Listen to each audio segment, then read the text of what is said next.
श्यामली, कोणाचा फोन होता? अविनाशचा. आई, मी तुझ्याकडेच येत होते. का? काय झालं? आई, माहितीये आज काय झालं? तो कबीर सहानी परत अविनाशच्या घरी त्याला धमकी द्यायला गेला होता. तो अविनाशला म्हणाला की 2-3 दिवसाच्या आत जर तो इथून गायब नाही झाला तर तो त्याच्या घराला जाळून टाकेल. And he really means it. आई, हे सगळं तुझ्या बाबांच्या सांगण्यावरून होतंय. त्यासाठी माणसं पाळली आहेत त्यांनी. ते त्यांच्याकडून काही करून घेऊ शकतात.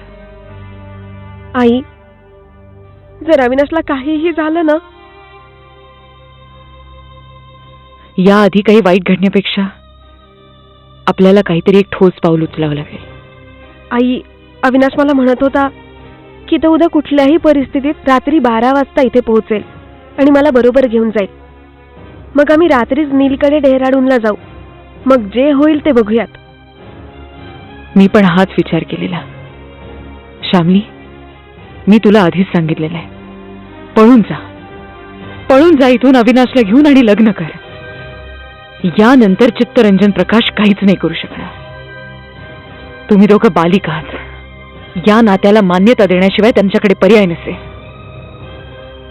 आई, तुला माहित नाही मला आत्ता तुझा किती अभिमान वाटतोय. बस तू साथ दे, आमचं आयुष्य सावरून जाईल. दिल त्याच्या हातून काय, आपल्या हातून निघून चालली आहे. मी वारंवार ताकीद दिलेली असताना सुद्धा तुमची लाडावलेली श्यामली त्या भिकारी अविनाश सोबत जात राहिली. आणि हद्द तर ही आहे की ती नीलला सुद्धा सोबत घेऊन गेली. हे काय म्हणताय तुम्ही? तेच जे माझ्या पाठीमागे चाललेलं आहे. तुम्हाला तुमची खबर राहत नाही कधी. दुसऱ्यांची काय खबर ठेवणार तुम्ही? पण नील तर इथून हसत हसत बाहेर पडलेला आहे. अच्छा, मग काय त्याने इथून ढोल ताशे वाजवत जायला होतं की मिसेस प्रकाश? मला श्यामली आणि अविनाश विषयी सगळं काही कळलेलं आहे म्हणून मी इथून पळून चाललोय.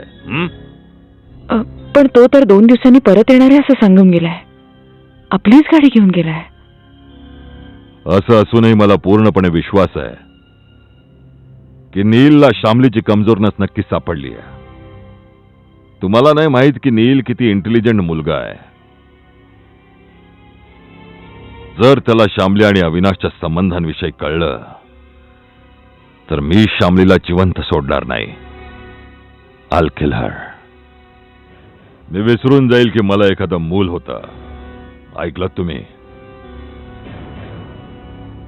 आणि आता राहिला प्रश्न अविनाशचा, तर अविनाश सोबतच मी त्याच्या संपूर्ण कुटुंबाला मुळापासून उपटून फेकून देईन.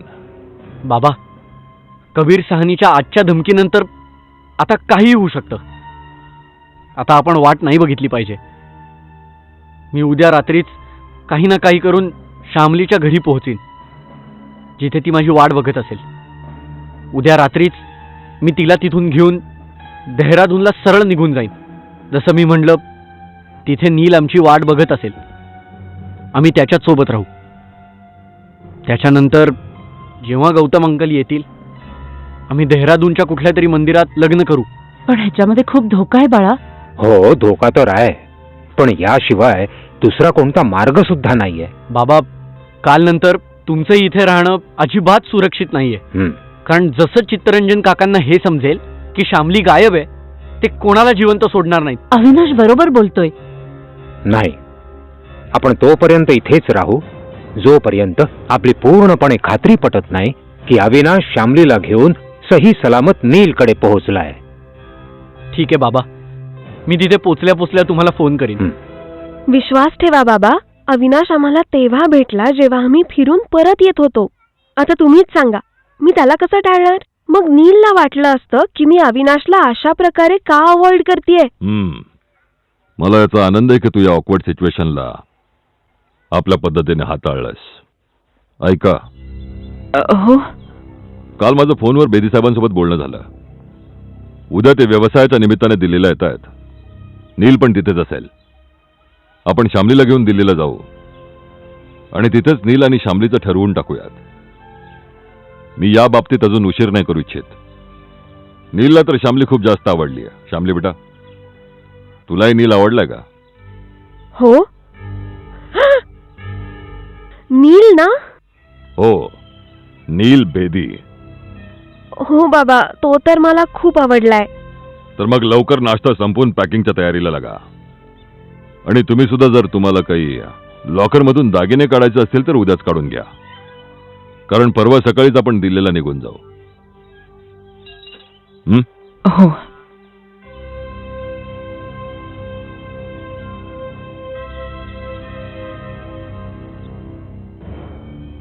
मिस्टर चीफ अकाउंटंट, काय हे? या स्टेटमेंटचा बॅलन्स याच्यासोबत टॅली होत नाहीये. आणि हे बघा, हे येस सर.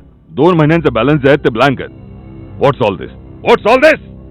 सर, ह्या एंट्रीज तेव्हा केल्या आहेत जेव्हा मी लीव्हवर होतो. आता तर तुम्ही लीव्हवर नाही आहात. तुम्हाला लीव्हवरून परत येऊन इतके दिवस झालेत, अजूनपर्यंत लेजर चेक का नाही झालंय? सर, हे लेजर मला दाखवल्याशिवाय अकाउंटंटने तुमच्याकडे पाठवले.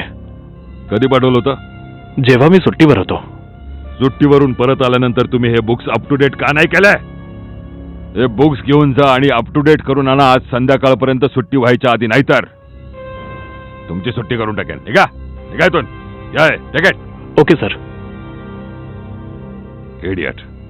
बघशील कबीर, याच्यामुळे एक दिवस मला इन्कम टॅक्स कमिशनरच्या समोर जाऊन उभं राहावं लागणार आहे. टफर. 2 वेळा तर ऑडिटर्सनी मला पण विचारलं होतं की तुमचं एक स्टेटमेंट दुसऱ्याशी मेळच नाही खात. म्हणूनच तुझ्या मुलीला मी इकडे येऊन ऍडमिनिस्ट्रेशन सांभाळायला सांगितलं होतं. ती तयारी झाली होती. माहित नाही तिने जॉईन का नाही केलं. सर, या बाबतीत तर माझं तिच्याशी काही बोलणं नाही झालं. कमाल आहे. इतकी महत्वाची गोष्ट आणि तिने तुला सांगितलंय नाही. मी बोलतो तिच्याशी. तुझ्या घरी एकदा फोन लाव.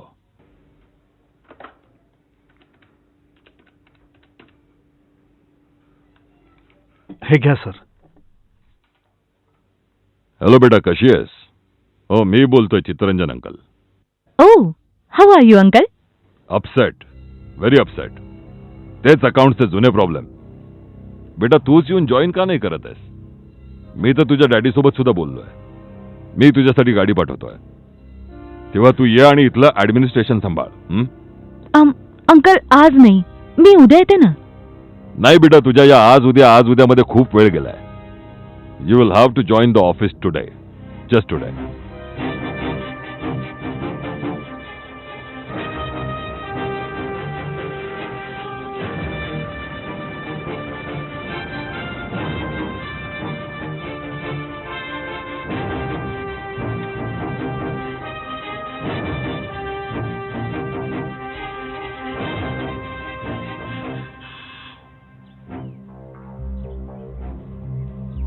Good morning sir.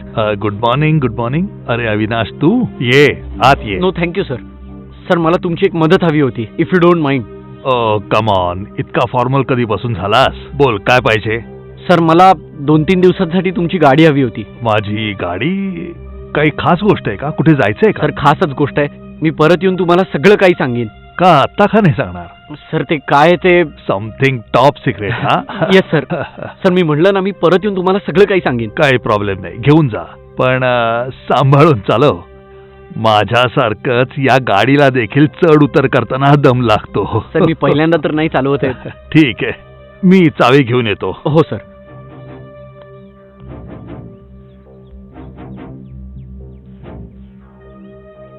ही घे गाडीची चावी. Thank you sir. सर, मी माझी गाडी इथे ठेवून जातो, जेणेकरून मी त्याचा वापर करू शकेन. नाही बाबा, माझी इन्शुरन्स पॉलिसी अजून रिन्यू नाही झाली.